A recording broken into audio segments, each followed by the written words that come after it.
12 years. No handshakes, no lovers, no mercy. Seo Hyun-woo could survive a bullet without flinching, but a single brush of skin would shatter him from the inside out, until a black maid broke every rule during a blackout, placed her bare hand on his chest, and gave him the first silence he'd felt in over a decade.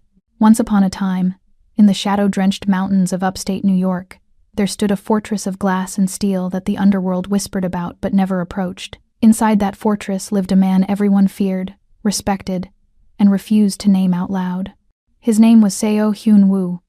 People called him the Shadow King, the untouchable emperor of the Jangmi Syndicate, because for 12 years, no one, not family, not allies, not the women who threw themselves at his feet, had been able to touch him. Not a handshake, not a brush of fingers, not even the graze of fabric against his skin without consequence. But few people knew why he lived like that. They only knew the surface. A ruthless mafia boss who executed men for standing too close. A billionaire who wore custom-lined gloves even in summer. A ghost in a glass house. But the truth was so much darker. Hyun-woo was not born broken. He was not born cold. He was born sharp and clever, with a laugh that made his father proud and a heart that hadn't yet learned to distrust. When he was younger, he loved running through his family's estate in Seoul. He loved the weight of his father's hand on his shoulder. He loved believing that loyalty and blood meant something. But everything shattered the year his half-brother Jin-soo came home from military school. Jin-soo was older, colder, hungry in a way that made the air around him taste like metal. He smiled with too many teeth and watched Hyun-woo the way a wolf watches a wounded deer. Their father had always said the syndicate would go to the son who proved himself worthy. Jin-soo decided worthiness was something you could steal. It started small. Whispers in their father's ear, lies about Hyun-woo's judgment, forged documents suggesting betrayal. But Hyun-woo was loved, protected, so Jin-soo did what predators do when they can't break their prey from the outside. He broke him from within. There was a woman. Her name was Mireille. She had honeyed words and doe eyes, and Hyun-woo, young and foolish, believed her when she said she loved him. He didn't know Jin-soo had sent her. He didn't know every kiss was surveillance, every whispered secret, a weapon handed to his enemy. The night it happened, Hyun-woo was 23 years old. Mireille lured him to a warehouse on the edge of the city. She said she had something to show him, something that would prove his father's enemies were moving against him. Hyun-woo went because he trusted her, because he was still a man who believed in love. The lights were waiting, white, blinding, surgical. Jin-soo was waiting too. They strapped Hyun-woo to a metal chair in the center of a white room. Jin-soo stood in the doorway, backlit like a demon, and smiled. "You were always father's favorite. Let's see if he still loves you when you're too broken to lead." What came next wasn't torture for information. It was torture for transformation. Electroshock therapy. Over and over. Designed not to kill, but to rewire. Jin-soo had hired a rogue neuroscientist, someone who understood pain, empathy, and the fragile wiring of the human nervous system. They didn't just hurt Hyun-woo. They reprogrammed him. They turned his mirror neurons, his ability to feel empathy, into a weapon against himself. By the time they were done, Hyun-woo's brain could no longer distinguish between his pain and someone else's. Every touch from another human being transmitted their physical agony, their emotional rot, directly into his body. A handshake felt like broken glass under his skin. A hug felt like drowning. They called it tactile mirror pain synesthesia. Hyun-woo called it hell. Jin-soo left him there. Left him screaming in a white room with burns on his wrists and a nervous system that would never forgive him for surviving. Mireille never came back. She'd already been paid. By the time Hyun-woo's father found him 3 days later, the damage was permanent. Irreversible. Hyun-woo could barely stand to be in the same room as another person. His father wept. Jin-soo played the concerned brother. And Hyun-woo learned what it meant to be truly alone. He didn't break, though. He evolved. Over the next decade, Hyun-woo became something else entirely. He took his father's empire and expanded it into the shadows of America. He built a syndicate that operated through proxies, through technology, through fear. He never touched his enemies. He never had to. His reputation did the killing for him. He moved into a fortress in the mountains, a cold, modernist mansion of glass walls and steel beams that reflected nothing but isolation. He wore gloves lined with medical-grade fabric. He kept a 3-foot perimeter around himself at all times. His staff knew the rules. Never look him in the eye. Never enter a room he occupies. And God help you, never, ever touch him. People called him a monster. He let them. It was easier than explaining that he was just a man whose body had become a prison. But money couldn't buy him peace. Power couldn't silence the noise in his head. Every day was a battle against the phantom pain of proximity. Every night, he sat alone in his glass tower and wondered if this was all his life would ever be. Until far away from Hyun-woo's world of glass and silence, there lived a woman named Vanessa Williams. She didn't grow up in mansions. She grew up in a cramped 2-bedroom apartment in the Bronx, where the radiator only worked half the winter and the neighbors' arguments bled through the walls. She learned early that life didn't owe you fairness. It only gave you choices. Vanessa's father disappeared when she was 8. Her mother worked 2 jobs and still couldn't keep the lights on. By the time Vanessa turned 14, she was the one working, cleaning offices after school, babysitting on weekends, selling whatever she could to keep her younger brother fed. But Vanessa wasn't bitter. She was steady, calm. She moved through the world like water, quiet, persistent, impossible to break. People always said there was something peaceful about her, like she carried her own gravity. When her brother Marcus was hit by a car at 17 and lost the use of his legs, Vanessa made a promise. She would take care of him, no matter what it cost. So when the hospital bills piled up and her mother's health started failing, Vanessa did what she always did. She found a way. She saw a job listing for a live-in estate attendant at a private residence upstate. The pay was astronomical. The requirements were strange, but the listing was clear. Discretion required. No previous experience necessary. Must be comfortable working in isolation. Everyone told her not to apply. They said the man who owned that estate was dangerous. A recluse.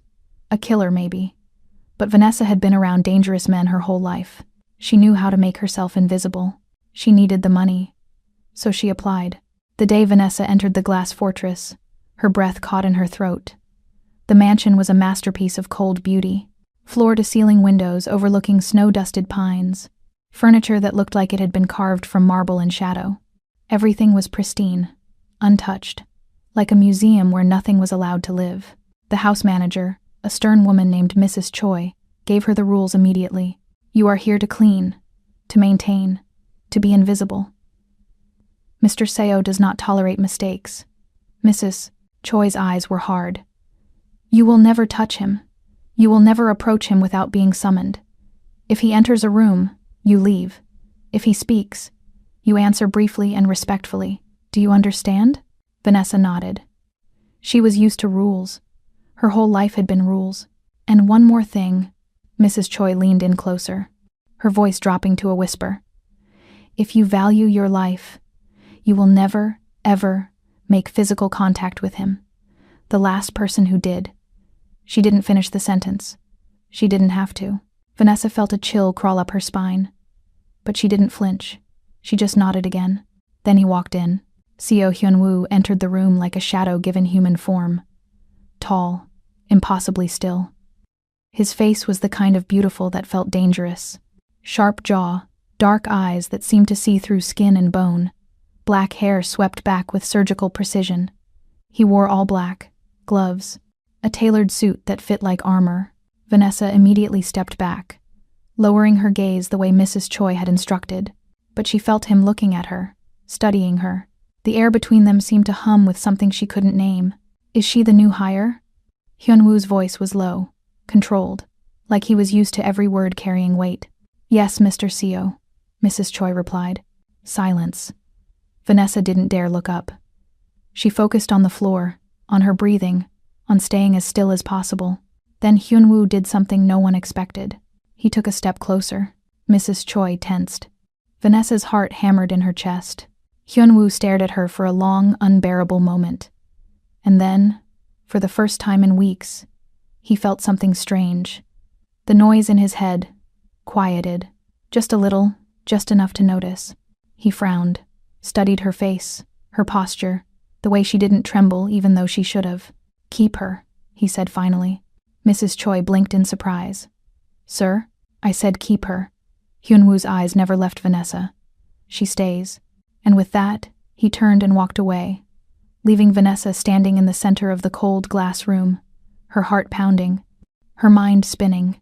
She had no idea she'd just become the only person in 12 years who made Seo Hyun-woo feel something other than pain. She had no idea her life had just changed forever. Welcome back, my fierce hearts and midnight dreamers. Before we dive in, make sure you're subscribed, hit that like button, and tell me where you're watching from.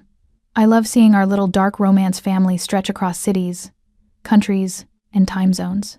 Every click, every comment, every bit of love you leave here helps us keep unraveling these dangerous love stories and high-stakes betrayals together. So find your quiet place, dim the lights, and get ready. Let's begin. The first week, Vanessa learned to move like a ghost. She woke before dawn when the sky was still bruised purple and frost clung to the windows like lace. She cleaned in silence, her footsteps swallowed by Persian rugs, laid out like pieces of history, their patterns rich and endless. She learned which rooms Hyun-woo occupied and which he avoided. She learned the rhythm of his isolation, hours in his office behind a locked door, meals eaten alone, that strange nightly vigil at the eastern window.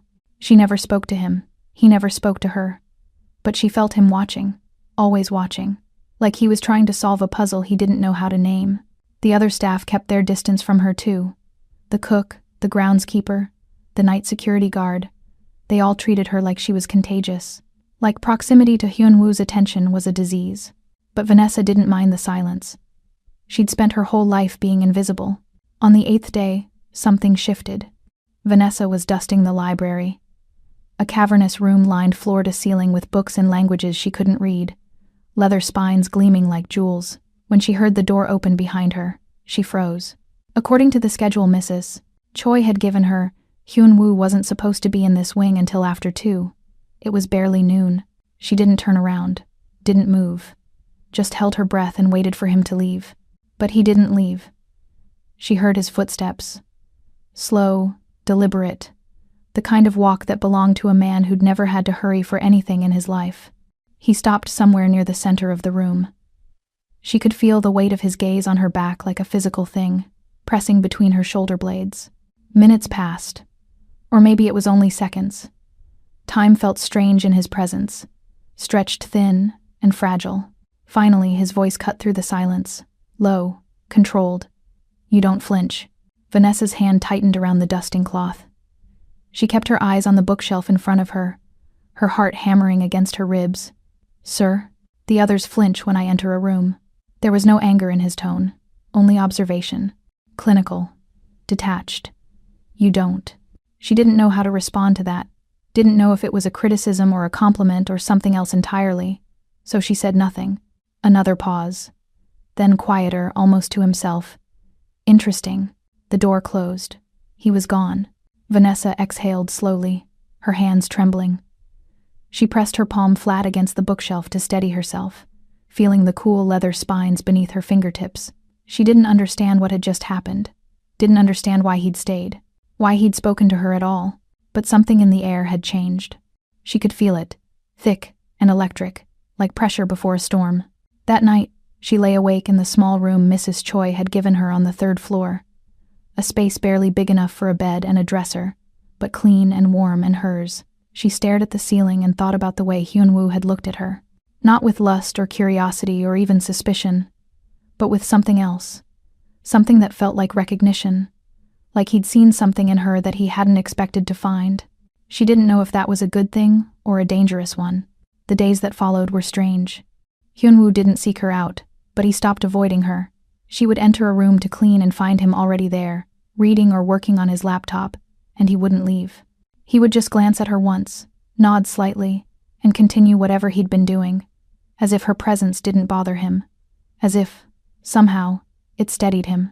Vanessa learned to move around him carefully, keeping the prescribed 3-foot distance, never speaking unless spoken to. But she couldn't help noticing the small things, the way his jaw tightened when he heard footsteps approaching in the hallway, the way his breathing slowed when she was in the room, like her quietness gave him permission to breathe easier, the way he removed his gloves when he thought she wasn't looking, flexing his fingers like they ached. She noticed the gloves most of all. They were always black, always perfectly fitted, always present. Even when he ate, he wore them. One afternoon, while she was polishing the glass table in the drawing room, She found a pair discarded on the arm of the sofa. She picked them up carefully, examining the fabric, medical-grade compression material, lined with something soft and insulated. Those were custom-made in Seoul. Vanessa jumped, nearly dropping them. She turned to find Hyun-woo standing in the doorway, his expression unreadable. Her pulse spiked. She immediately set the gloves back down, bowing her head. "I'm sorry, sir. I was just—" "It's fine." He crossed the room slowly, stopping exactly 3 feet away from her, close enough that she could see the dark circles under his eyes, the sharp lines of exhaustion carved into his face. "You were curious." She didn't deny it. There was no point. "I didn't mean to intrude." "You haven't."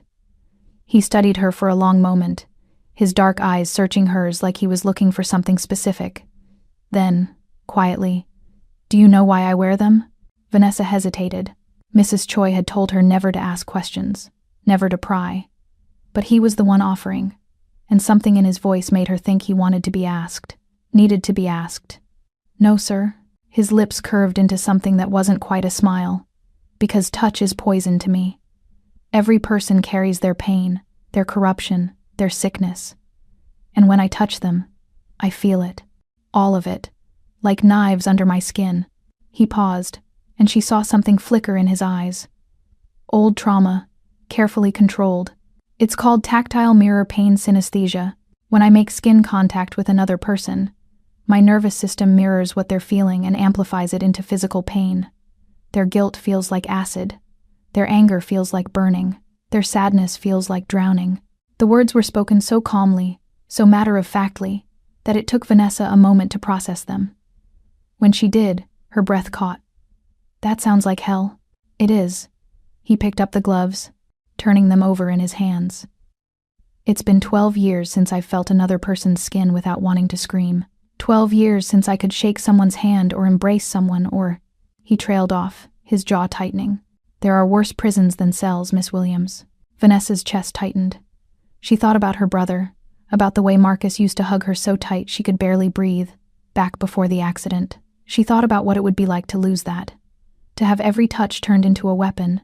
"I'm sorry," she whispered. And she meant it. Hyun-woo's gaze snapped to hers.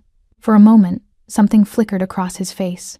Surprise, maybe, or disbelief, as if no one had ever said those words to him before. Then it was gone, replaced by that familiar mask of cold control. "Don't pity me," he said quietly. "Pity is just another kind of poison." He left the room before she could respond, his gloves still clutched in his hand. That night, the storm came. Vanessa stood at her window, watching the sky turn that strange, sickly green that always preceded the worst weather. She'd loved storms once. Growing up in the Bronx, she used to sit by the window during summer thunderstorms and watch the rain turn the streets into rivers, the lightning illuminating the city in sharp, electric bursts. But she had a feeling this storm would be different. In the staff wing's small kitchen, she overheard the cook talking to the groundskeeper in rapid Korean. She didn't understand the words, but she caught one name, Jinsu. Mrs. Choi appeared in the doorway, her face tight. "Mr. Seo's half-brother is visiting at the end of the month. When he's here, you stay out of sight. Do you understand?" "Yes, ma'am. I mean it. Miss Williams. Jinsu is—" Mrs. Choi hesitated, choosing her words carefully. "He's dangerous in ways that have nothing to do with violence. Stay invisible." The warning settled in Vanessa's stomach like ice. The storm hit just after midnight with the fury of something alive and angry. Vanessa was in her room, lying in bed with her eyes open, listening to the wind howl against the glass like it wanted to tear the building apart. The first crack of thunder was so loud it rattled the windows in their frames. She sat up, her heart pounding. Outside, the sky had turned that bruised, ugly green, and the trees bent nearly horizontal under the force of the wind. The lights flickered once, twice, then went out completely.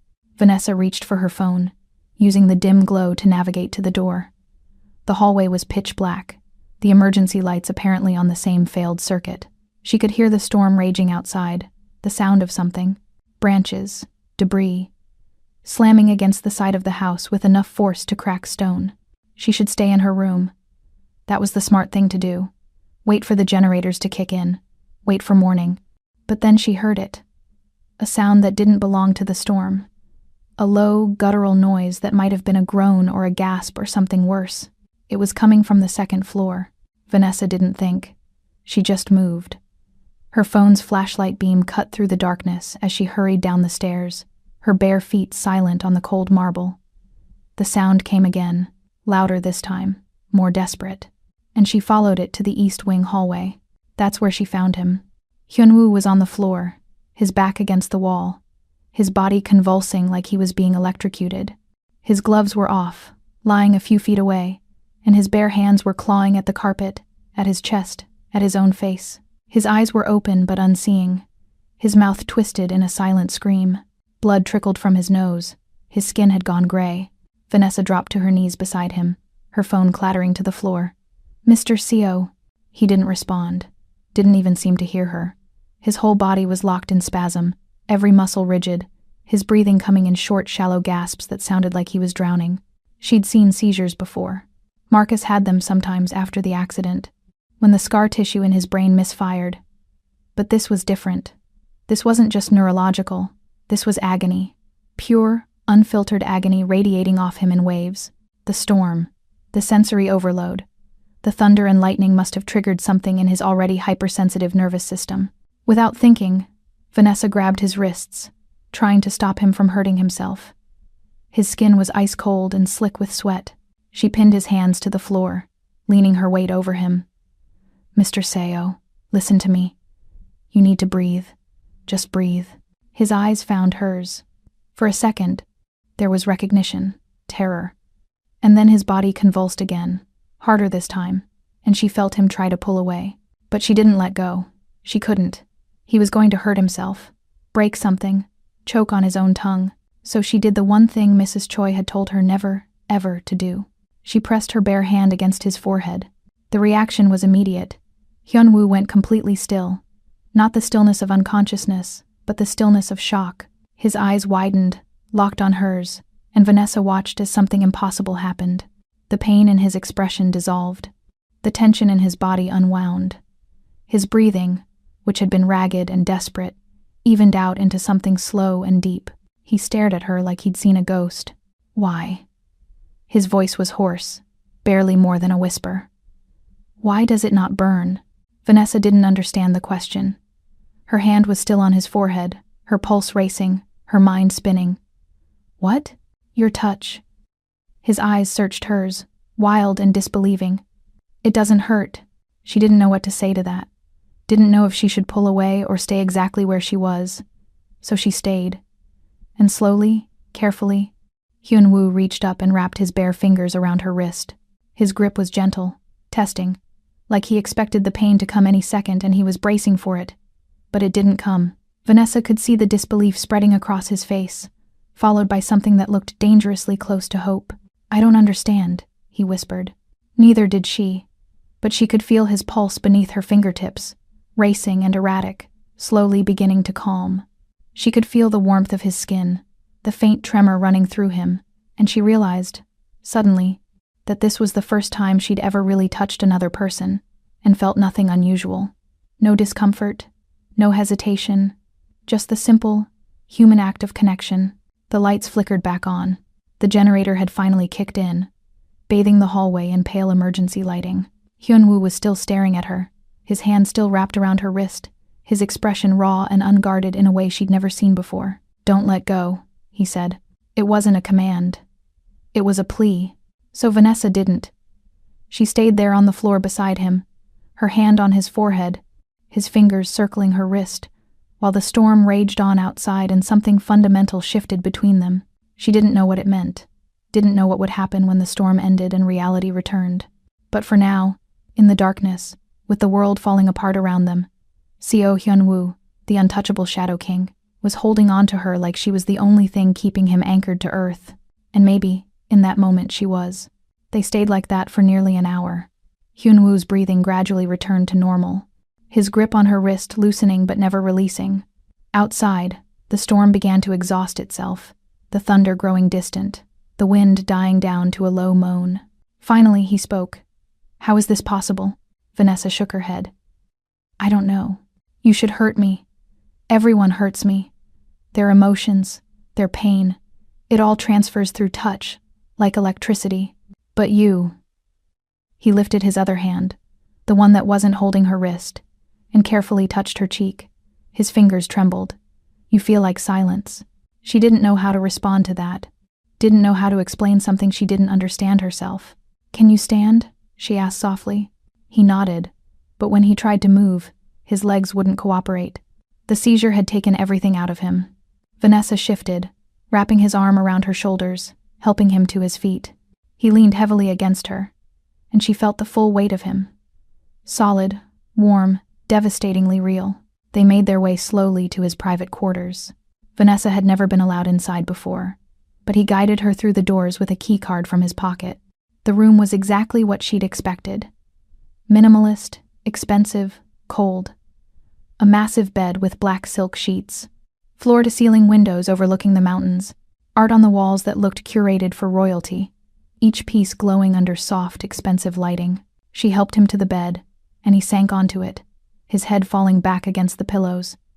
He still hadn't let go of her wrist. You should rest, Vanessa said. I'll get Mrs. Choi. No. His grip tightened.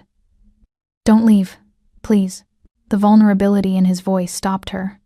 This wasn't the Shadow King. This was just a man who'd been drowning in isolation for 12 years, and had finally found something that felt like air. Okay, she whispered. I'll stay. She sat on the edge of the bed, and Hyun-woo shifted, resting his head in her lap. The gesture was so intimate, so trusting, that it made her chest ache. She carefully placed her hand on his temple, feeling his pulse beneath her fingers, slow and steady now. Tell me about yourself, he murmured. I want to hear your voice. So she did. She told him about growing up in the Bronx, about Marcus and the accident that had left him paralyzed from the waist down. She told him about her mother who worked double shifts as a home health aide and still couldn't afford her medications. She told him about the mold in their apartment and the landlord who didn't care and the scholarships she'd lost when she had to drop out of community college to work full-time. He listened without interrupting, his eyes closed, his breathing deep and even. And when she finished, he said quietly, You're stronger than you know. I'm just surviving. That's what strength is.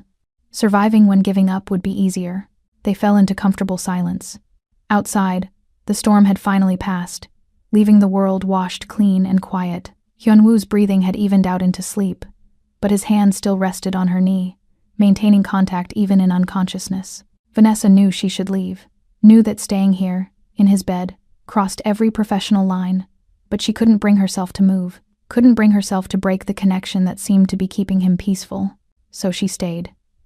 And somewhere in the early hours of morning, she fell asleep too, her hand still resting on his temple, their breathing synchronized in the darkness. When Mrs. Choi found them at dawn, the older woman's face went carefully blank. But she didn't scold, didn't lecture. She just looked at Vanessa with something that might have been understanding and said quietly, Mr. So wants to see you in his office. 10 o'clock. Vanessa's stomach dropped. This was it. The firing, the severance, the end. She nodded and slipped out of the room, careful not to wake him. The morning after the storm, Vanessa woke to find Mrs. Choi standing in the doorway of her room, her expression unreadable. Mr. Seo wants to see you in his office. 10 o'clock. Vanessa's stomach dropped. She'd broken the cardinal rule. She'd touched him. And even though he'd asked her not to let go, even though he'd clung to her for nearly an hour until the seizure fully passed and he could stand on his own, she knew that in the cold light of day, things would be different. She expected to be fired, or worse. She dressed quickly, pulling her hair back into a neat bun, and made her way down the stairs. The house looked pristine, as if the storm had never happened. Windows cleaned, debris cleared, every surface gleaming, as if the world had reset itself overnight. But Vanessa knew better. Some things, once broken, didn't go back to the way they were. Mrs. Choi stopped outside the heavy oak door of Hyun-woo's office, knocked twice, and left without a word. Vanessa stood alone in the hallway, her hands trembling slightly, before a voice from inside called, Enter. She pushed the door open. The office was enormous. Floor-to-ceiling windows overlooking the snow-dusted mountains. Dark wood furniture that looked centuries old. Walls lined with abstract art that Vanessa suspected was worth more than her entire life. And behind a massive mahogany desk sat Hyun-woo, dressed in a crisp black shirt, his gloves back in place. His expression as controlled and unreadable as ever. Vanessa closed the door behind her and stood just inside, keeping her eyes lowered. Silence stretched between them, thick and suffocating. She waited for the accusation, the dismissal, the anger. Instead, Hyunwoo said quietly, "Sit." She looked up, startled. He gestured to the chair across from his desk.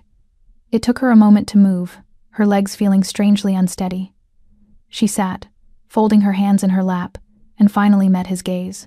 His dark eyes were studying her with that same intense focus from last night, but now there was something else layered beneath it. Confusion, wariness, and something that looked almost like hunger. "You saved my life," he said finally. Vanessa blinked. I just did what anyone would." "No." His voice was sharp, cutting through her deflection. "Anyone else would have called for help, would have kept their distance, would have followed the rules." He leaned back in his chair, his fingers steepled beneath his chin.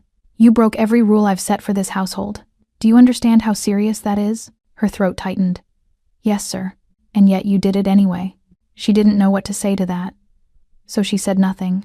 Hyunwoo was quiet for a long moment, his gaze never leaving hers. Then he stood, moving around the desk with that same predatory grace she'd noticed the first day. He stopped a few feet away from her, closer than he'd ever been when he wasn't in the grip of a seizure, close enough that she could smell the faint scent of cedar and something darker, something that reminded her of smoke. "I need you to understand something, Miss Williams." His voice had dropped lower, more intimate. "What happened last night was impossible. For 12 years, I have not been able to tolerate human touch without experiencing excruciating pain. I feel what others feel. Their guilt, their rage, their sorrow, amplified into physical agony. It's not psychological, it's neurological. My condition was caused by prolonged neural trauma combined with electroshock conditioning. My empathic responses were weaponized, turned inward." He paused, and she saw his jaw tighten. "And then you touched me, and I felt nothing, not pain, not corruption, just silence." He said the word like it was sacred, like it was something he'd been searching for his whole life and had finally, impossibly, found. "I don't know why it works with you," he continued. "I don't know if it's permanent or temporary or if it will disappear as suddenly as it appeared. But I need to know if it happens again." He paused, and Vanessa saw something vulnerable flicker across his face. "I need you to stay close." Her heart was pounding now. "What are you asking me to do?" "I'm promoting you. You'll no longer be a cleaner. You'll be my personal attendant. You'll accompany me to meetings, to appointments, to every part of my day where I might be in proximity to others." His jaw tightened. "Your presence seems to dampen the effect. Even when we're not touching, when you're near me, the noise is quieter." Vanessa's mind was reeling. This was insane. She wasn't qualified to be anyone's personal attendant. She barely knew how to navigate this world of wealth and violence and power. But then she thought about Marcus, about the bills piling up, about the fact that Mrs. Choi had already mentioned the salary for this position would be triple what she was currently making. "And if I refuse?" The words were out before she could stop them. Hyunwoo's expression didn't change, but something dangerous flickered in his eyes. "You won't." It wasn't a threat. It was a certainty. And Vanessa realized, with a chill running down her spine, that he was right. She wouldn't refuse. Couldn't refuse. Not just because of the money, but because something in her recognized the desperation in his voice. The same desperation she heard in her own when she begged hospital administrators for payment extensions. "When do I start?" she asked quietly. The tension in Hyunwoo's shoulders eased slightly. "Immediately. Mrs. Choi will brief you on the schedule, but there's one more thing."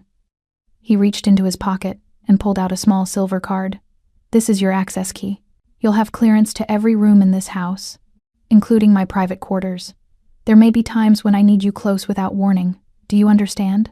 Vanessa took the card, the metal cold against her palm. "Yes, sir." "Good." He turned away, moving back to his desk. And just like that, the moment of vulnerability was gone. He was the Shadow King again, cold, controlled, untouchable. "That will be all." Vanessa stood, her legs unsteady, and walked to the door. But before she could open it, his voice stopped her. "Miss Williams." She turned back. He was watching her again, his expression unreadable. Thank you. For last night. The words were stiff, awkward, like he wasn't used to saying them. Like gratitude was a foreign language he'd long forgotten how to speak. Vanessa nodded once and left, closing the door softly behind her. She didn't realize until she was halfway down the hall that her hands were shaking. The next 3 weeks passed in a blur of proximity and silence. Vanessa learned the rhythms of Hyunwoo's world. The meetings conducted in cold conference rooms with men who looked at her like she was a curiosity or a threat. The phone calls taken in rapid Korean that she couldn't understand but could feel the tension in. The late nights when he worked until dawn and she sat in the corner of his office with a book, existing as a silent anchor. She learned that he was right. Her presence did something to him. Even across a room, she could see the way his breathing eased when she entered, the way the sharp lines of pain around his eyes softened, the way he could tolerate being in the same space as his lieutenants without flinching as long as she was near. She became his human shield, his biological painkiller, his silence. And slowly, carefully, they began to touch more. It started small, his bare hand brushing hers when she handed him a document, his fingers grazing her shoulder when he needed to pass behind her chair. Each touch was an experiment, a test to see if the magic would hold. And it always did. But then it became something else, something neither of them acknowledged, but both felt. Late one night, after a particularly brutal meeting with a rival faction, Hyunwoo sat at his desk with his head in his hands, his gloves off, his whole body radiating exhaustion. Vanessa had been reading in the corner, as she always did, but she could feel the weight of his fatigue pressing against her. Without thinking, she stood and crossed the room. She stopped behind his chair, hesitating only a moment before placing her hands on his shoulders. Hyunwoo went completely still, but he didn't pull away. Vanessa felt the tension in his muscles. The knots of stress wound tight beneath her palms. Slowly, carefully, she began to knead the tension away, her thumbs working circles along his shoulder blades. A low sound escaped his throat, something between a groan and a sigh. His head dropped forward, and Vanessa felt him surrender to her touch in a way that felt dangerously intimate. "Does this hurt?" she asked softly. "No." His voice was rough, strained. It feels like being human again." Her hands stilled for a moment. Then she continued, working her way up to the base of his neck, feeling the way his breathing deepened, the way his pulse slowed beneath her fingertips. They stayed like that for a long time. The only sound was the distant hum of the house's heating system and the soft whisper of her hands against his shirt. Finally, Hyunwoo reached up and caught her wrist, stopping her. He turned in his chair, looking up at her with eyes that were too dark, too intense. "You should go. Get some rest." It wasn't what he wanted to say. Vanessa could see it in the way his fingers tightened around her wrist, the way his gaze lingered on her face like he was memorizing every detail. But she nodded and stepped back, breaking the contact. "Good night, Mr. Seo." Hyunwoo. The word was quiet, almost reluctant. "When we're alone, you can call me Hyunwoo." Vanessa's breath caught. It felt like a gift. A dangerous, intimate gift that she shouldn't accept but couldn't refuse.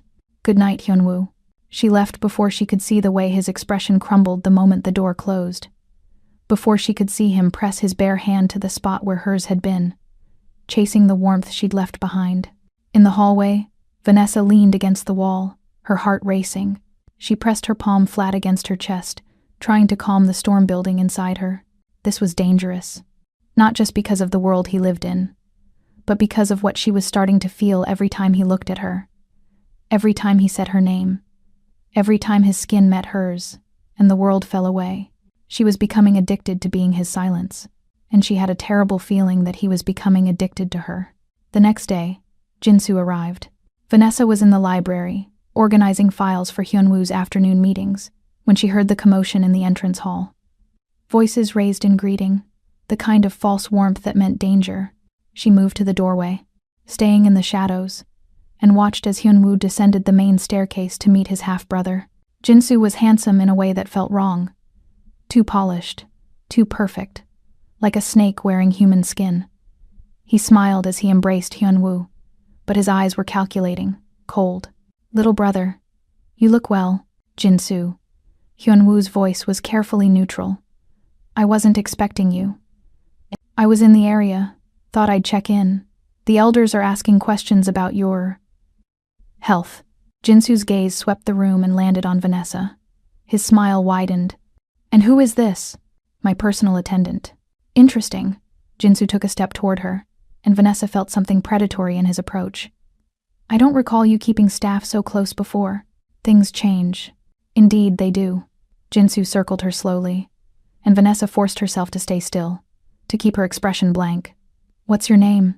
"Vanessa Williams, sir." "American. How refreshing."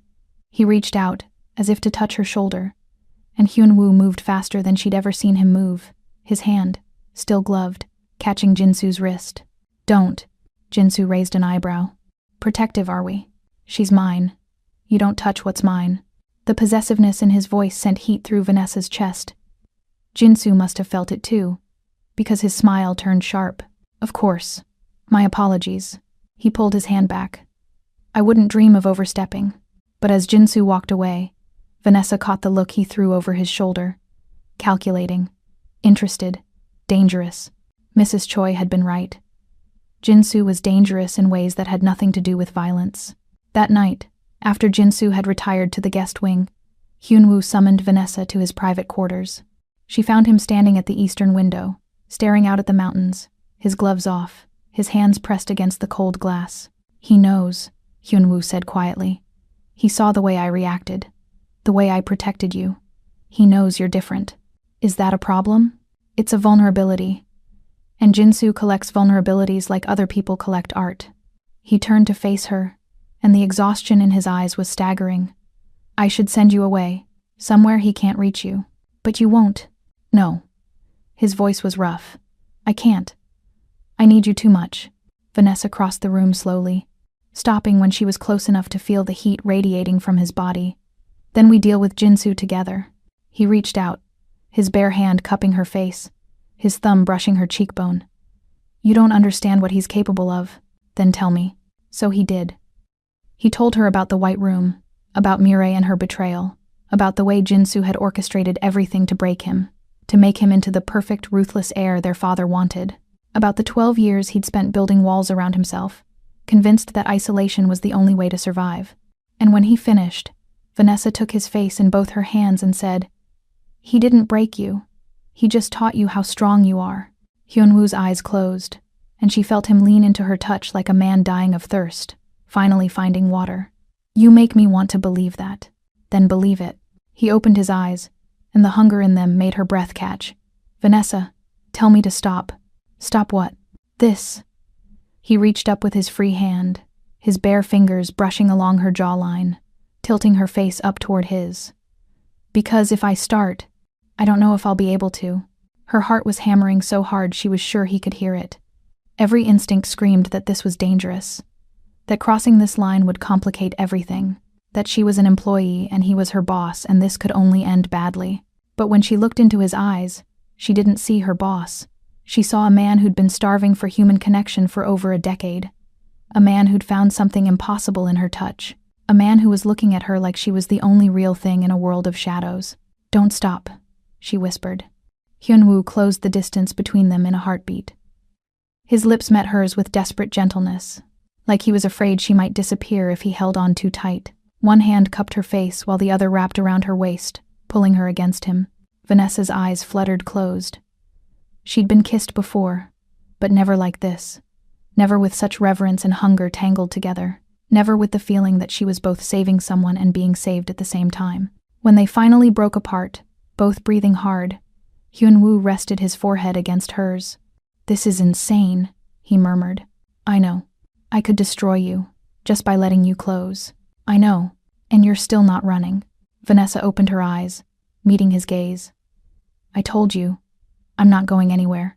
He kissed her again, deeper this time, his hands moving through her hair, down her back, mapping the curves of her body through her clothes like he was memorizing her through touch. And Vanessa let herself fall into it, let herself forget about the dangerous world he lived in, let herself believe that maybe, just maybe, this impossible thing between them could be real. They moved from the window to his bed in a blur of heated kisses and whispered words. When they tumbled onto the black silk sheets, Hyunwoo pulled back just enough to look at her, his eyes searching. "Are you sure?" Vanessa answered by pulling him back down to her.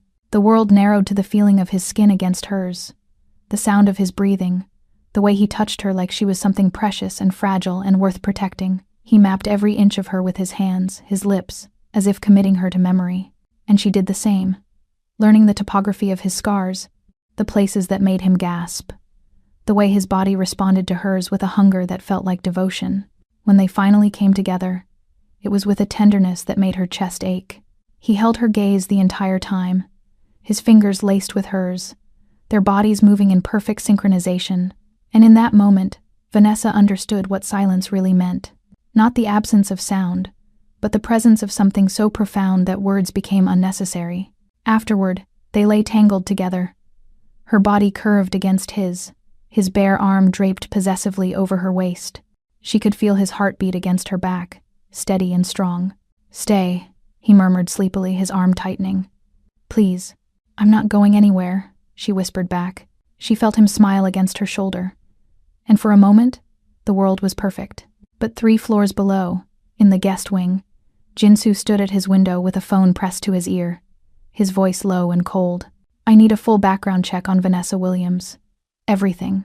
Where she came from, who she loves, what she fears." He paused, listening. "And I need you to acquire something for me. A very specific type of neurotoxin.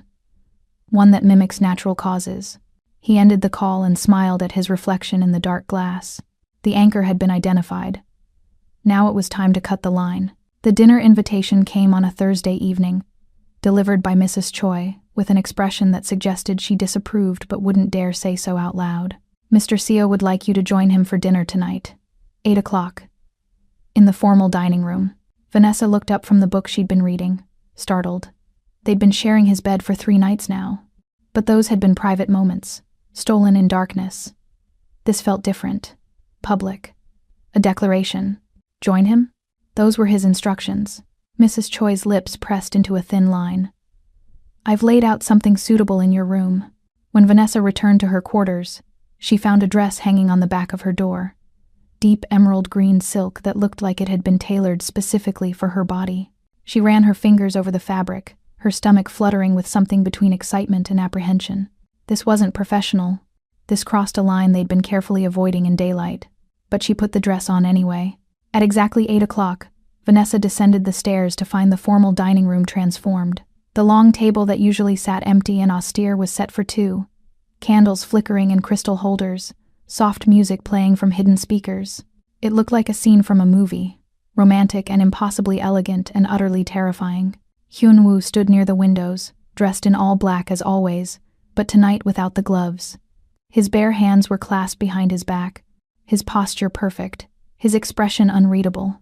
When he heard her enter, he turned, and for just a moment something unguarded flickered across his face. "You look beautiful."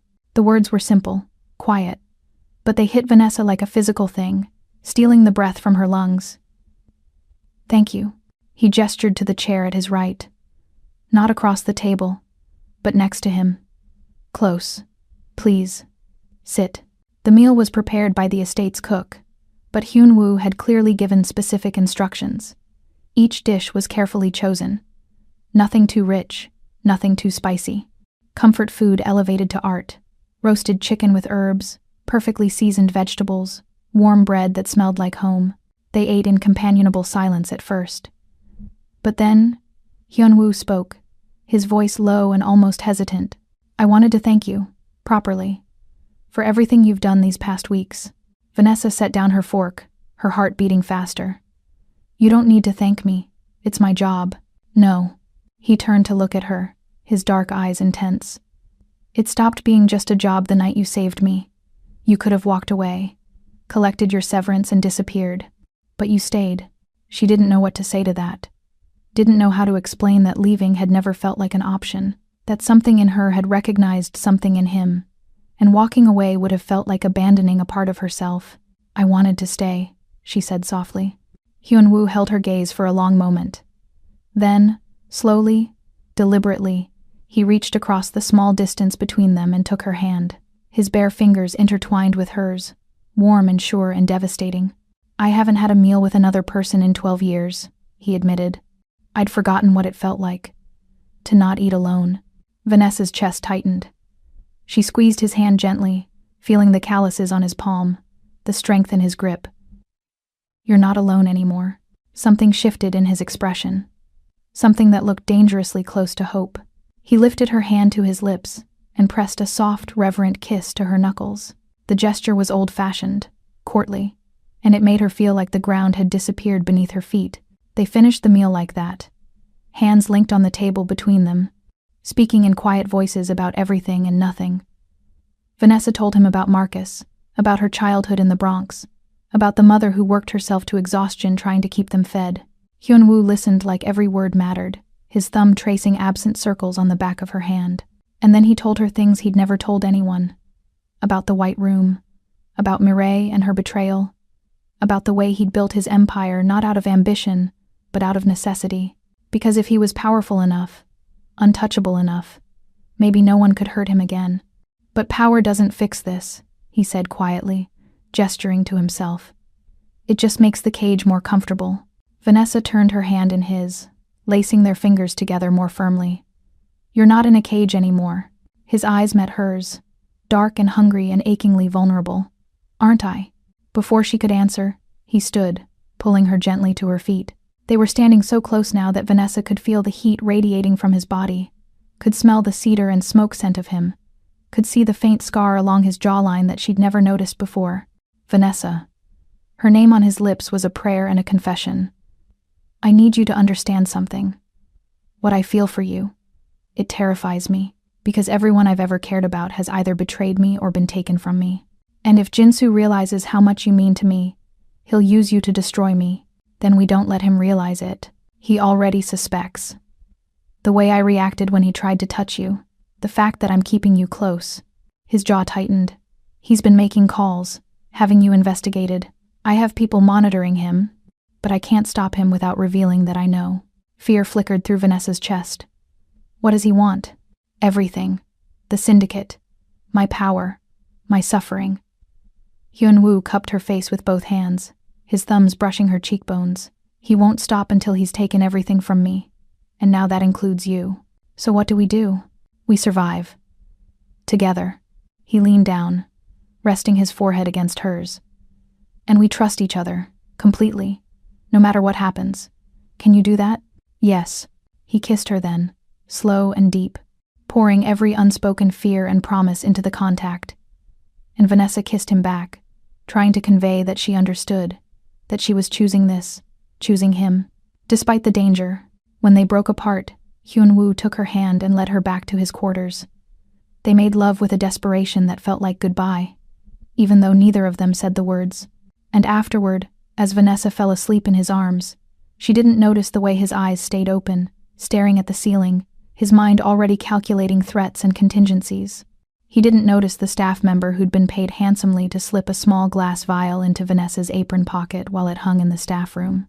Didn't notice the way Jinsu's mole moved through the kitchen, adding a clear, tasteless liquid to the filtered water Hyun-woo drank every morning. By sunrise, everything would begin to unravel, and neither of them would see it coming. Hyun-woo woke before dawn, as he always did, his internal clock precise as machinery. Vanessa was still asleep, her body curved against his, her breathing deep and even. He allowed himself 5 minutes to just watch her. The way the early light painted her skin, the peaceful expression on her face, the trust evident in the way she slept in his bed without fear. 5 minutes. Then he carefully extracted himself, dressed in silence, and went to his office to handle the morning reports from his lieutenants. The water was waiting on his desk, as it always was, filtered, chilled, in a crystal glass. He drank half of it while reviewing overnight communications from his contacts in Seoul, barely tasting it. The first twinge came 20 minutes later. Sharp. Wrong. A burning in his chest that had nothing to do with his condition. He ignored it. Stress, probably. The elders had been pushing hard lately, and Jinsu's presence in the house set his nerves on edge. But then it came again. Stronger this time. A searing pain that spread through his veins like liquid fire, followed by a wave of nausea so intense he had to grip the edge of his desk. Poison. The realization was immediate and certain. He tried to stand, but his legs buckled. He caught himself against the wall, his vision blurring, his chest feeling like it was being crushed from the inside. Blood flooded his mouth, dark, arterial, wrong. He managed to hit the panic button beneath his desk before he collapsed. His guards found him 30 seconds later, convulsing on the floor, blood staining his lips and shirt. They carried him to his bed while someone called the estate physician and Mrs. Choi began a lockdown protocol. And then the head of security entered, holding a small glass vial in a gloved hand, his expression grim. "Sir, we found this in Miss Williams' apron." Hyun-woo stared at the vial through blurring vision. Clear liquid, unmistakable. A neurotoxin designed to mimic cardiac arrest. "No." The word came out strangled. "She's the only one with access to your private water supply. She brings it to your office every morning." "No." His voice was stronger now, but his body was betraying him, the pain intensifying. And beneath it, worse than the physical agony, his condition was returning, the ghost pain flooding back as doubt crept in. Every touch from the physician felt like knives. Every voice in the room scraped against his nerves like broken glass. Because he'd been here before.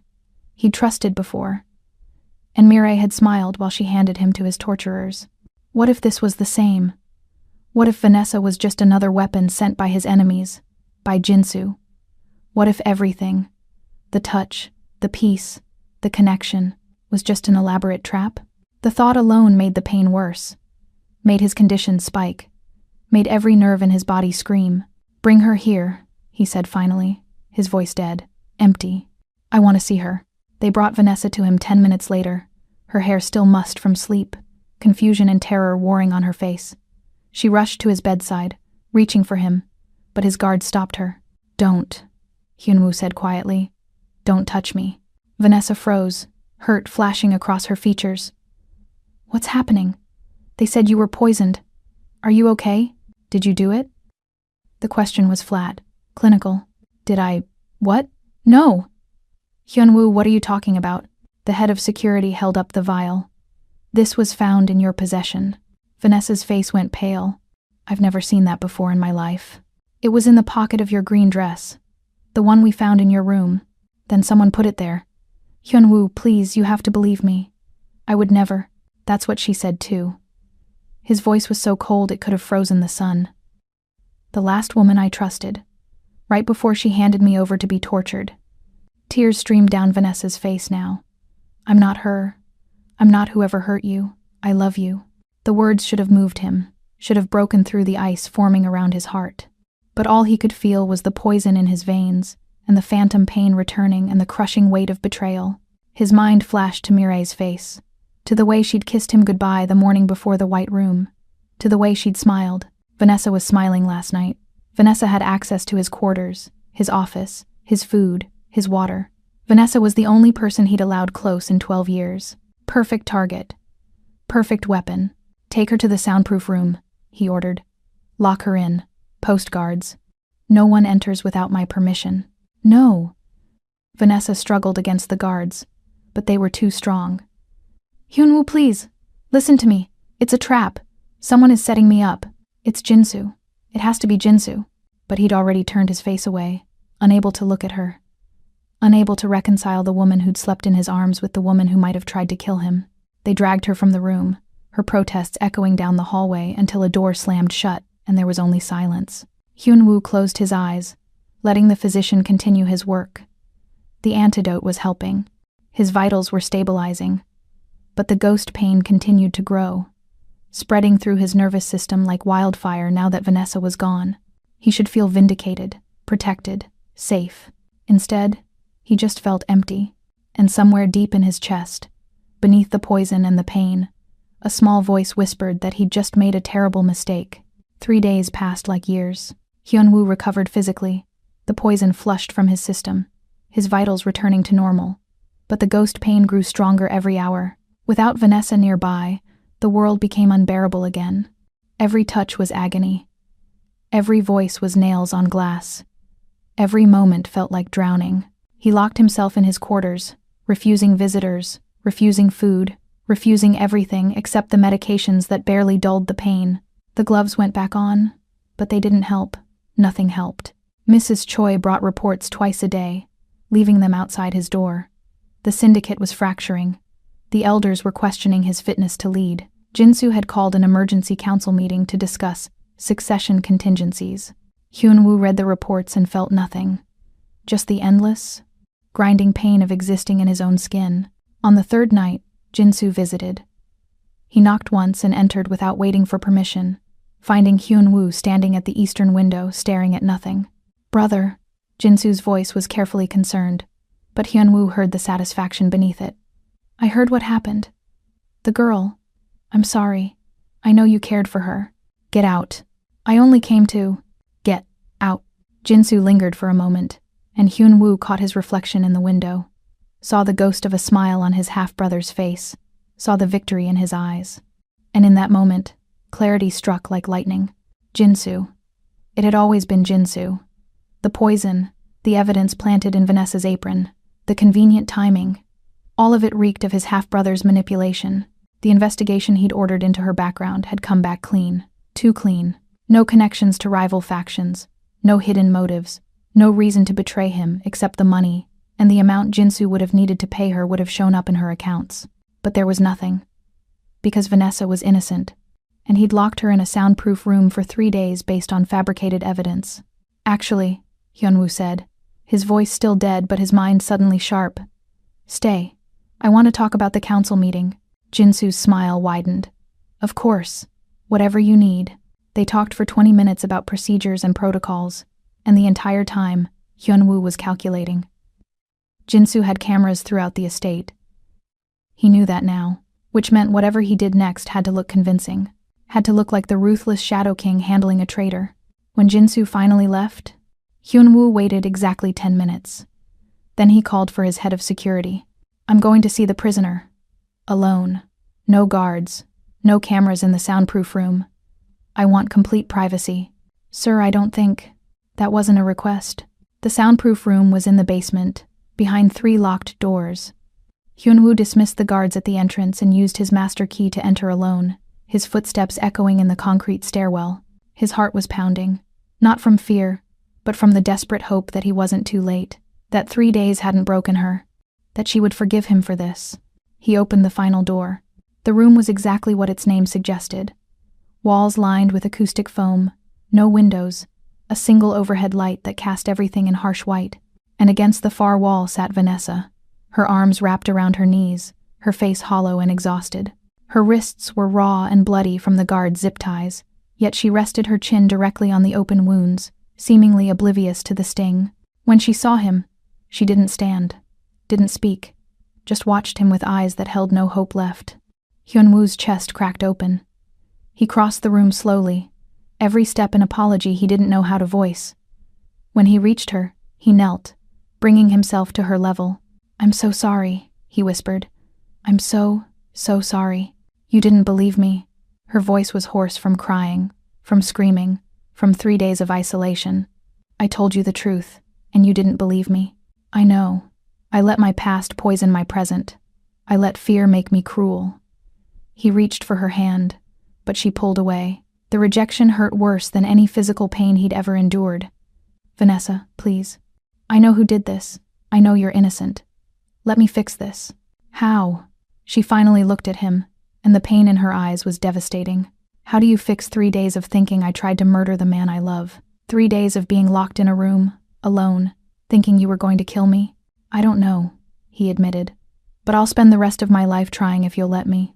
They sat in silence, and Hyunwoo could feel his condition screaming at him, demanding he retreat from the proximity, from the emotion. But he stayed.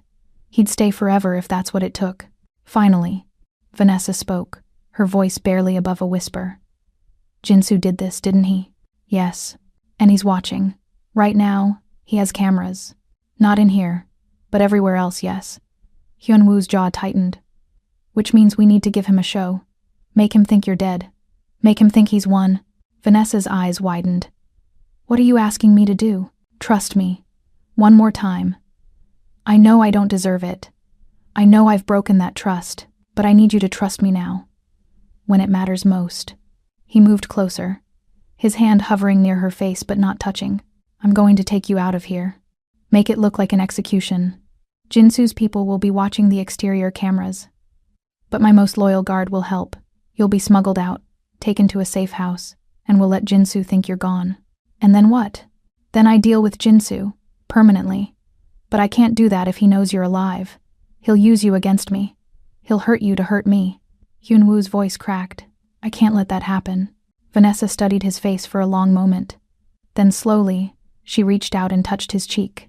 Hyunwoo closed his eyes, feeling the peace return like a tide, feeling the ghost pain recede, feeling human again. I need you to trust me, she said quietly. Not just about this. About everything. Can you do that? Yes. He turned his head, kissing her palm. I swear it. Then get me out of here, and help me prove who really did this. Hyunwoo smiled. Genuine for perhaps the first time in days. Gladly. He stood, helping her to her feet. Then he pulled her close, his arms wrapping around her, his face buried in her hair. I love you, he whispered. I should have said it before. Should have believed you. But I love you, and I will never doubt you again. Vanessa's arms tightened around him. I love you too, even when you're an idiot. He laughed, a sound he hadn't made in years. Then he pulled back, his expression growing serious. What happens next is going to be hard. You'll have to play dead, stay hidden, trust people you don't know. Can you do that? Yes, but Hyunwoo. She looked up at him, her eyes fierce. When this is over, when Jinsu is dealt with, I want him to know it was me. I want him to see my face and know he failed. Done. He kissed her forehead. Then he stepped back, his expression shifting, becoming the Shadow King again, cold, ruthless. Now scream, make it loud, make it convincing. Vanessa understood immediately. She opened her mouth and screamed, a sound of pure terror that would carry through the concrete walls to the guards outside. Hyunwoo grabbed her throat. Gently, carefully, his thumb positioned so it looked brutal on the camera in the hallway, but applied no real pressure. His grip slipped, tightening enough to bruise. Any other woman would have winced from the sharp pain, but Vanessa's face remained blank, fighting only for air, completely unbothered by the agony of his fingers digging into her skin. She clawed at his hands, her acting perfect. You poisoned me, he said loudly, his voice carrying. You betrayed me, and now you die. He pulled his gun from his shoulder holster, pressed it against her temple, and Vanessa went limp in his arms, trusting him completely. The gunshot was deafening in the small space. The bullet buried itself in the acoustic foam 2 inches from where her head had been, close enough that the muzzle flash singed her hair, close enough that anyone listening would believe it had found its target. Vanessa collapsed, her body perfectly slack, and Hyunwoo caught her, lowering her to the ground. He knelt beside her, his hand checking for a pulse that was still beating strong and steady. Then he stood, his face a mask of cold satisfaction, and opened the door. His head of security stood outside, along with his most loyal guard, a man named Taemin who'd served the Seo family for 20 years. It's done, Hyunwoo said flatly. Taemin, dispose of the body, quietly. I don't want questions. Taemin bowed, understanding flickering in his eyes. Yes, sir. The other guard hesitated. Sir, shouldn't we? Are you questioning me? No, sir. Of course not. Good. Leave us. The guard left. Taemin entered the room and carefully lifted Vanessa's body, wrapping her in black canvas. Her eyes were closed, her breathing so shallow it was barely perceptible. Perfect. As Taemin carried her past, Hyunwoo didn't look, didn't allow himself a single tell that might give away the truth. He just stood there, cold and empty, while the woman he loved was carried away like a corpse. When the door closed, Hyunwoo finally allowed himself to move. He leaned against the wall, his hands shaking, his chest tight. He'd done it. The first part of the plan was complete, but as he climbed the stairs back to the main house, he felt the ghost pain returning, felt the silence slipping away, felt the isolation closing in again like a fist around his throat. 3 days without her had been agony. Now he was facing weeks, maybe months, until he could neutralize Jinsu and bring her back. He just had to survive until then. In the guest wing, Jinsu stood at his window with a glass of whiskey, watching through the security feed as Taemin loaded a body bag into an unmarked van. He smiled, satisfied. The anchor was cut. The ship was sinking. Soon, the Jangmi syndicate would be his. He didn't notice the way Taemin glanced at the camera, didn't notice the way the old guard's expression held something that looked like contempt.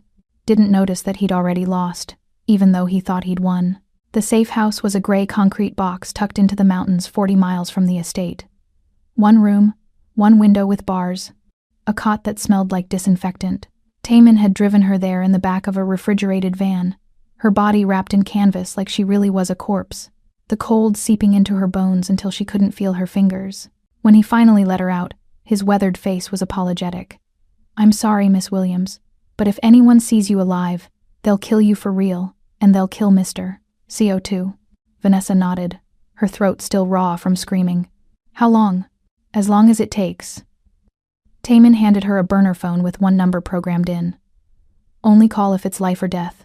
He can't know you're contacting him. Jinsu has people everywhere." Then he left, and Vanessa was alone. The first night, she paced. The room was maybe 12 feet square, the walls pressing in like a fist.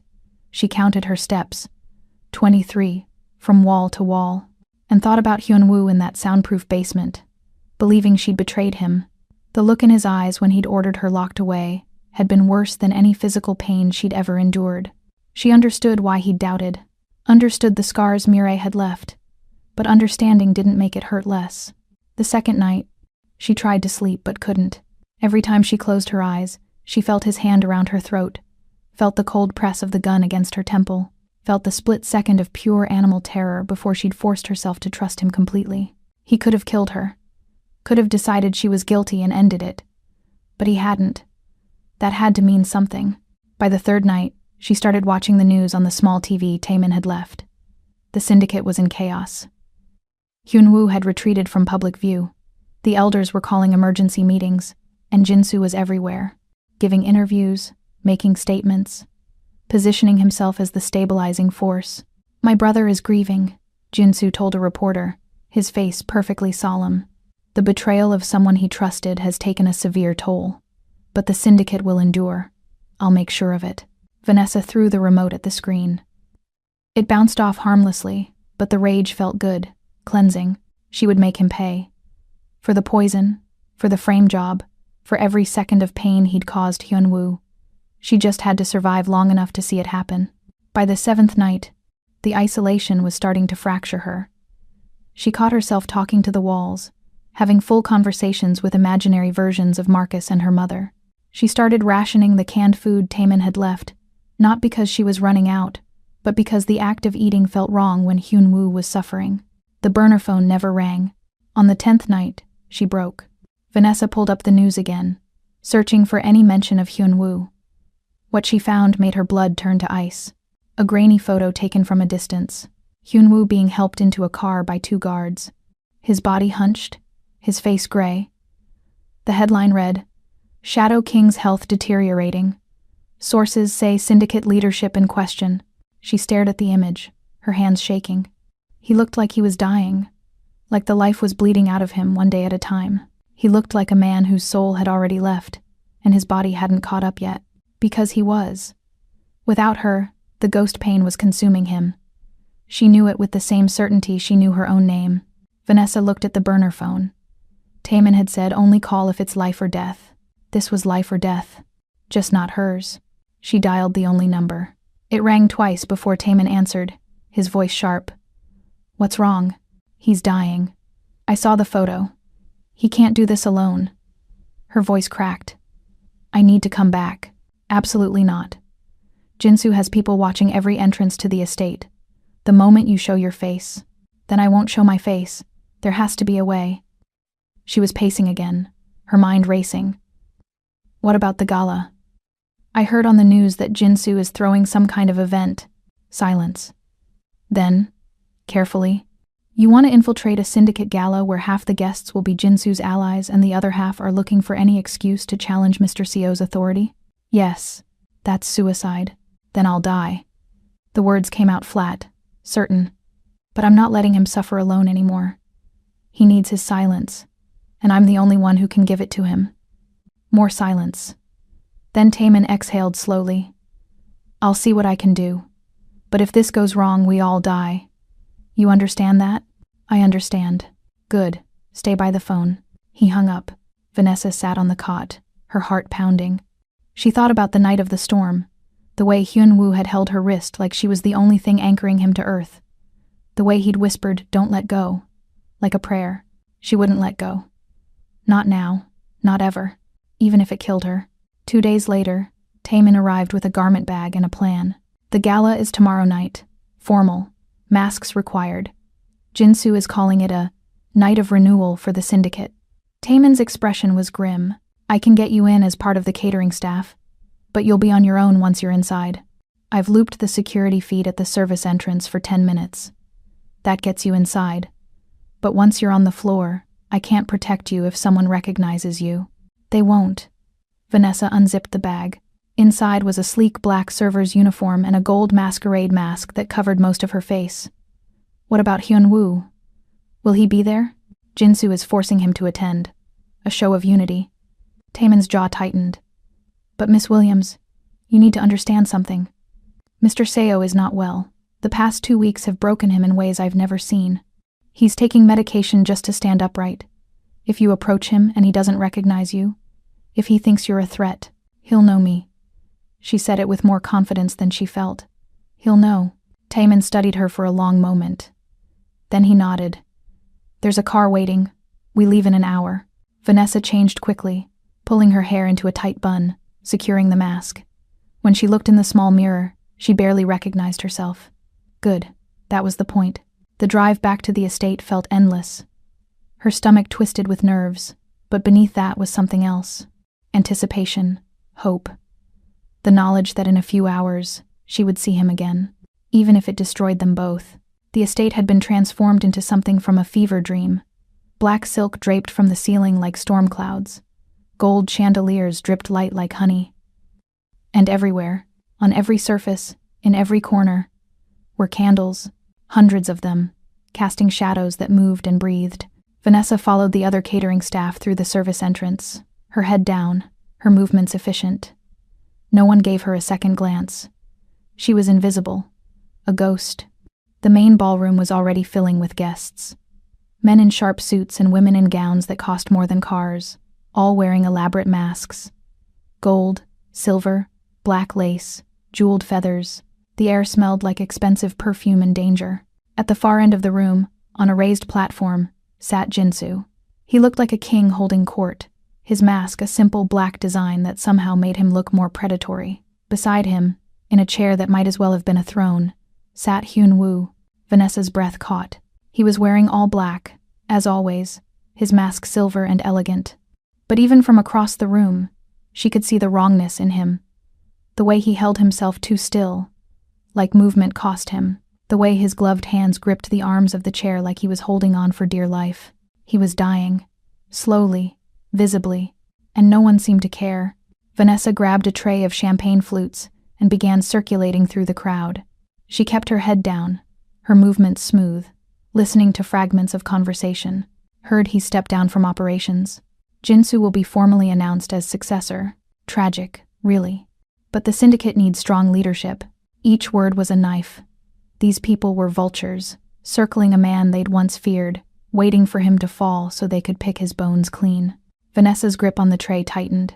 She forced herself to breathe, to stay calm. She couldn't help Hyun-woo if she got herself caught. She worked her way closer to the platform, weaving through clusters of guests. A string quartet played something haunting in the corner.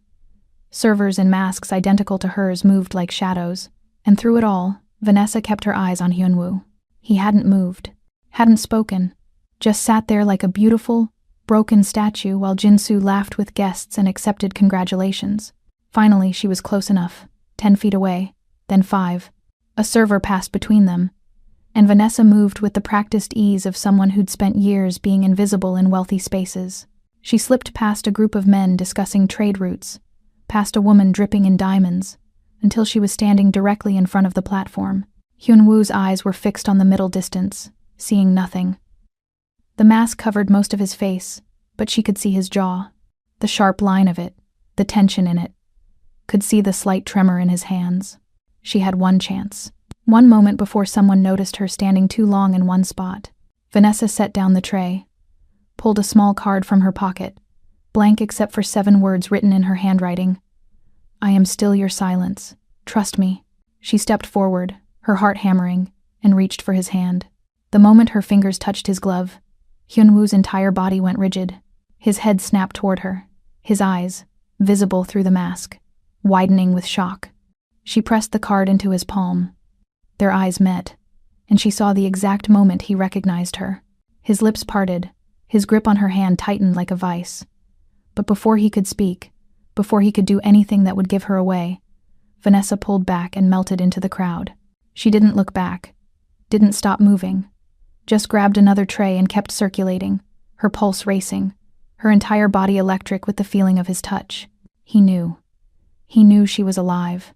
Behind her, she heard the sound of a chair scraping, heard Jinsu's voice, sharp with concern. "Brother, are you unwell?" "No." Hyunwoo's voice was stronger than it had been in weeks. Clear, alive. "I'm fine. Better than fine." Vanessa risked a glance back. Hyunwoo was standing now, his posture straight, his presence suddenly filling the room in a way it hadn't minutes before. He was scanning the crowd, searching. She turned away before he could find her again. But she felt his gaze like a physical thing, sweeping across the room. Hunting. The Viper was awake. For the next hour, Vanessa played her role. She refilled glasses, cleared plates, stayed invisible. But she watched everything. Watched as Hyunwoo moved through the crowd with renewed energy, speaking to guests, shaking hands, always with his gloves on, like he was reclaiming his territory one conversation at a time. Watched as Jinsu's expression grew tighter, more controlled. He'd expected his brother to be weak, pliable. Instead, Hyunwoo was reminding everyone why they'd feared him in the first place. Near midnight, Jinsu called for attention. The music stopped. The crowd gathered. "Thank you all for coming," Jinsu said, his voice smooth as poison. "Tonight we celebrate the syndicate's resilience, its strength, and its future." He gestured to Hyunwoo. "My brother has asked me to assume a more active role in operations while he focuses on his health, effective immediately. I'll be..." "No." The single word cut through the room like a blade. Hyunwoo stepped forward, removing his mask. His face was still pale, still marked by exhaustion, but his eyes were sharp, focused. "I appreciate your concern, brother. But I'm not stepping down. Not now. Not ever." The room went silent. Every eye turned to the two brothers standing on the platform, separated by 3 feet and a lifetime of betrayal. Jinsu's smile never wavered. "Hyunwoo, you're not well. Everyone can see." "I'm well enough." Hyunwoo's voice dropped lower, more dangerous. "And I'm not going anywhere, so whatever plans you've made, whatever moves you've orchestrated, end them. Now, brother. I know what you did." The words were quiet but carried through the silent room. "The poison, the evidence, all of it. And I'm giving you one chance to walk away. Take it." Jinsu's mask finally cracked. His smile turned brittle. "You're delusional. Grief has broken you. Everyone here can see it." "Can they?" Hyunwoo looked out at the crowd, and Vanessa saw several guests look away, unwilling to meet his eyes. Or do they see a man who's done letting his enemies think he's weak? The tension was suffocating. Vanessa set down her tray, her hand moving instinctively to the small knife she'd tucked into her uniform. Just in case. Then Jinsu laughed. "Very well. If you want to play games, brother, let's play." He pulled a small device from his pocket, a remote. "I had this installed as a security measure. For unruly guests." He pressed a button. The sound started as a low hum, barely perceptible. Then it rose, a high-frequency shriek that felt like nails being driven into Vanessa's skull. The champagne flutes on the tables began to vibrate. The chandeliers swayed, and the guests started screaming. People dropped to their knees, hands clamped over their ears. Women in silk gowns collapsed against marble columns. Men in $1,000 suits bent double, retching. But it was Hyunwoo who fell hardest. He went down like he'd been shot, his body convulsing, blood immediately streaming from his nose.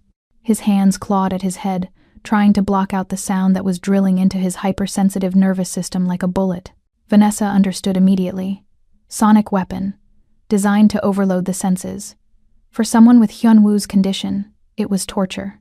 On the platform, Jinsu stood untouched, noise-canceling earbuds visible in his ears. He looked down at his brother with cold satisfaction. "I told you. You're too weak to lead." Vanessa dropped her tray. The sound of crystal shattering was lost in the chaos. She ripped off her mask and ran. She sprinted across the ballroom, dodging fallen bodies, overturned chairs, the debris of panic. Her vision tunneled. Her entire world narrowed to the sight of Hyunwoo on the floor, bleeding, dying. A guard tried to stop her. She drove her elbow into his throat and kept moving. The sound was getting worse, louder, a physical pressure that made her teeth ache. But it didn't stop her. Couldn't stop her. Because pain was just information. And she'd learned a long time ago how to ignore information that didn't matter. She reached Hyunwoo and dropped to her knees beside him. His eyes were rolled back, his body locked in a full seizure. He was choking on his own blood. "Hey." She grabbed his face with both hands, forcing him to focus. Look at me. Look at me." His eyes found hers. Recognition flared, then confusion, then terror. Not for himself, but for her. His lips moved, forming words she couldn't hear over the shrieking. "Run. Not a chance." She pulled him against her chest, wrapping her entire body around his and clamping her hands firmly over his ears, using her own flesh to seal out the sound. And something impossible happened. The noise didn't stop. The frequency didn't change. But Hyunwoo's seizure began to ease. His breathing steadied, the blood flow slowed, like her body was absorbing the worst of it. Like she was a biological dampener, filtering out the pain before it could reach him. Hyunwoo stared up at her, his expression stunned. "How?" "Later." She helped him sit up, keeping her arms around him. "Can you stand?" He nodded, and together they rose. The ballroom was carnage, bodies everywhere. Jinsu still standing on the platform, his face shifting from triumph to confusion as he watched his brother get to his feet. Alive, protected by a woman who was supposed to be dead. "That's not possible," Jinsu said, his voice cutting through the noise. "She's dead. I watched." "You watched what I wanted you to watch." Hyunwoo's voice was steady now, strong. He kept one arm around Vanessa, holding her close. "You always underestimated me, brother. And you definitely underestimated her." Jinsu's hand moved toward his jacket. "Gun." Vanessa was faster. The small knife she'd tucked into her uniform was in her hand before Jinsu's fingers reached his holster. She hurled it with perfect precision, a skill learned in a Bronx where survival meant knowing how to fight dirty. The blade buried itself in Jinsu's shoulder. He stumbled back with a scream, and Hyunwoo moved. He crossed the platform in 3 strides, grabbed the remote from Jinsu's hand, and crushed it under his heel. The shrieking stopped instantly. The silence that followed was deafening. Hyunwoo stood over his brother, his chest heaving, blood still staining his face. When he spoke, his voice was dead. "Empty. You tried to break me once. In that white room. You failed then, and you've failed now." Jinsu clutched his bleeding shoulder, his eyes wild. "The elders will never accept her. She's a liability. A weakness." "No." Hyunwoo reached down and hauled Jinsu up by his collar, bringing them face to face. "She's my anchor, my silence, my salvation." He shoved Jinsu away. "And you're finished." Guards poured into the ballroom. Hyunwoo's guards, loyal ones, with Taemin leading them. They surrounded the platform, weapons drawn. "Take him," Hyunwoo ordered. "Lock him in the east wing. No one sees him without my permission." As they dragged Jinsu away, he was screaming. Threats, curses, promises of revenge. But his voice faded as the doors closed, leaving only the sound of groaning guests slowly regaining consciousness. Hyunwoo turned to Vanessa. For a moment they just stared at each other, breathing hard, alive. Then he pulled her into his arms. The embrace was crushing, desperate, his face buried in her neck, his entire body shaking. "I thought I'd killed you," he whispered. "Every night for 2 weeks, I thought I'd put a bullet in your head." "I know." She held him just as tightly, her fingers tangling in his hair. "But I'm here. I'm alive. And I'm not going anywhere." He pulled back just enough to look at her, his hands framing her face. "The sound. It should have incapacitated you, but you didn't even flinch." Vanessa hesitated. This was the moment, the secret she'd kept her entire life. "I have SIPA, congenital insensitivity to pain with anhidrosis. I can't feel pain. Never could." Hyunwoo's eyes widened. "That's why you don't hurt me. Your nervous system doesn't process physical pain, so you don't fear it. That silence, it breaks the feedback loop. It quiets everything else." "I think so. Yes." She touched his face gently, her thumb brushing away the blood on his cheek. We're perfect opposites. You feel too much. I feel nothing. Together, we balance. Perfect opposites, he repeated, wonder bleeding into his voice.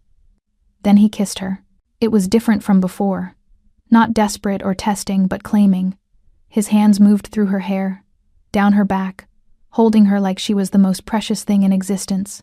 And Vanessa kissed him back with everything she had, pouring 2 weeks of fear and loneliness and love into the contact. When they finally broke apart, the ballroom was empty, except for Taemin, who was politely looking anywhere else. Sir, Taemin said carefully, the elders are requesting an emergency meeting. They want an explanation. Hyunwoo's jaw tightened. They'll get one. He looked down at Vanessa. Will you stand with me? Always. The emergency council meeting was held in the estate's formal conference room, a space of dark wood and darker intentions. 12 elders sat around a table that had witnessed generations of syndicate decisions, their faces carved from stone, their eyes calculating. Hyunwoo entered with Vanessa at his side. He'd changed into a fresh suit, black on black, but refused to clean the blood from his face. Let them see it. Let them see what Jinsu had done. Vanessa wore the green dress from their first dinner together. Hyunwoo had insisted. Let them know exactly who you are to me, he'd said. No more hiding. The elders stared as they took their seats at the head of the table. An older woman with silver hair spoke first, her voice cold. Co Hyunwoo, you have brought chaos to this house. Your brother claims you've lost your mind, that you've compromised the syndicate's security for a woman who poisoned you. My brother is a liar. Hyunwoo's voice was steady. He poisoned me. He framed her, and then he tried to murder half the syndicate leadership with a sonic weapon tonight because I refused to give him power. Murmurs around the table. The woman leaned forward. Do you have proof? I do. Taemin entered, carrying a laptop. He set it on the table and opened a file. Security footage filled the screen. Jinsu's mole planting the vial in Vanessa's apron. Audio recordings of Jinsu ordering the attack. Financial records showing payments to the syndicate's enemies. The room went silent as they watched. When the evidence finished, the woman sat back, her expression unreadable. And the woman? What is she to you? Everything. Hyunwoo reached over and took Vanessa's hand. Bare skin on bare skin, in full view of the council, several elders gasped. For 12 years, I couldn't touch another human being without agony. Then I met her. She is the only person on earth whose touch doesn't cause me pain. She saved my life during a seizure. She stood by me when I wrongly accused her. And tonight, she shielded me from a weapon designed to kill me. A weakness, another elder said. An exploitable vulnerability. No. Hyunwoo's grip on Vanessa's hand tightened. She is my strength. And I'm making this clear now. She is under my protection. Anyone who threatens her threatens me, and I don't take threats well. The temperature in the room dropped. This was the Shadow King they remembered. The man who'd built an empire on precision and ruthlessness. The silver-haired woman studied them both for a long moment. Then she nodded. The evidence against Jinsu is compelling. We will convene a formal tribunal. But Co Hyunwoo, understand this. If she becomes a liability, the council will act. She won't. He stood, pulling Vanessa up with him. We're done here. They left the conference room hand in hand, Vanessa's heart still racing. Behind them, she could hear the elders erupting into heated discussion, but Hyunwoo didn't stop, didn't look back, just kept walking until they reached his private quarters. The moment the door closed, he backed her against it, his forehead resting against hers. I'm sorry. For doubting you. For locking you away. For every second of pain I caused. You were protecting yourself. I understand. It's not an excuse. His hands cupped her face, his thumbs tracing her cheekbones. But I swear to you, Vanessa Williams, I will spend the rest of my life proving that you can trust me, that I will never doubt you again. Hyunwoo, I love you. The words were raw, stripped of all artifice. I loved you when I thought you were dead. I loved you every minute you were gone. And I will love you until the day I die. Tears spilled down Vanessa's cheeks. I love you too. Even when you're an idiot. He laughed. That rare, beautiful sound. And kissed her. This time, there was no desperation. Just certainty. Just the knowledge that they'd survived hell and come out the other side together. When he pulled back, his eyes were dark with something that made her breath catch. Stay with me. Not as my employee, not as my shield, but as my partner, my equal, my wife. Vanessa's heart stopped. Are you asking me to marry you? I'm asking you to rule beside me. His voice was steady. Sure. The syndicate needs a queen. I need you. So yes, I'm asking. She should have been scared. Should have thought about the danger, the violence, the impossible world he lived in. But all she felt was certainty. Yes. He kissed her again, deeper this time, his hands moving through her hair, down her back. They stumbled toward the bed, shedding clothes between kisses, his jacket, her dress, the walls they'd built around their hearts. When they came together, it was different from before. Slower, more deliberate. He mapped every inch of her skin with his hands, his lips, learning her with the focus he brought to everything.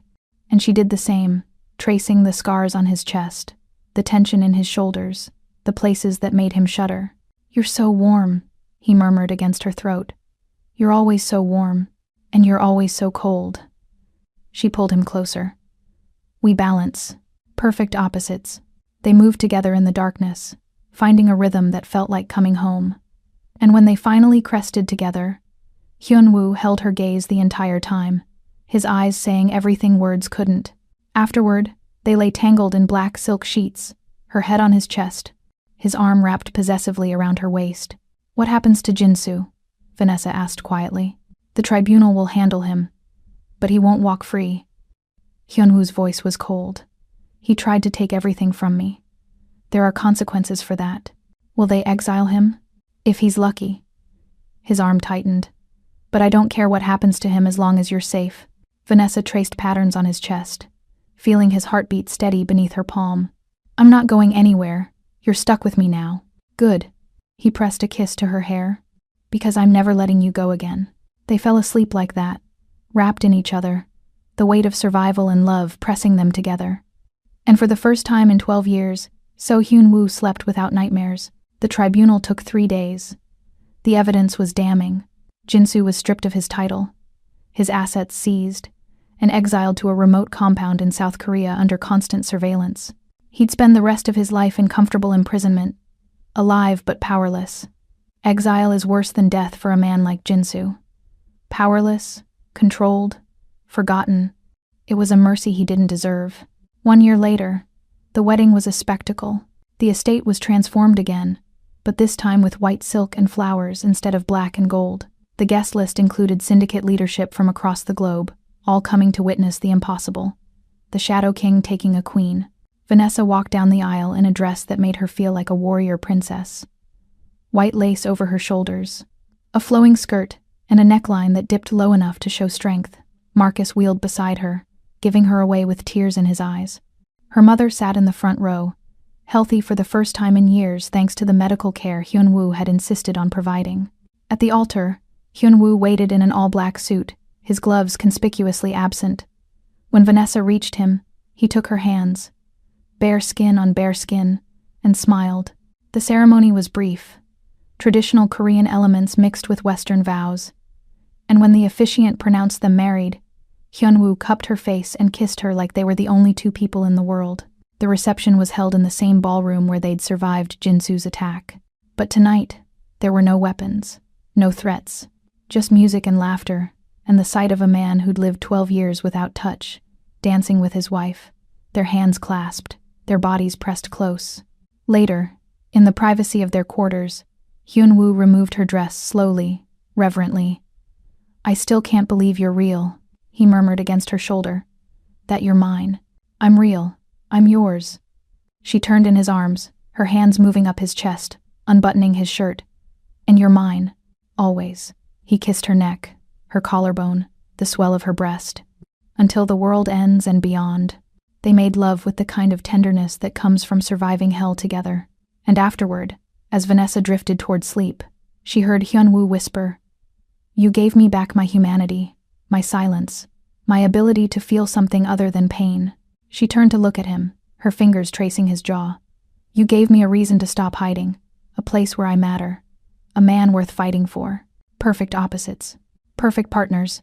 He pulled her closer, his arm draped across her waist, and they fell asleep to the sound of each other's breathing. Outside, the estate gleamed under moonlight.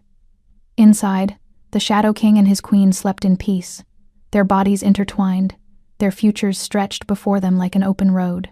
They'd survived betrayal, poison, exile, and war. They'd found each other in the darkness and built something unbreakable from the ruins, and in the morning, they would wake and rule together. Untouchable, unstoppable, inseparable.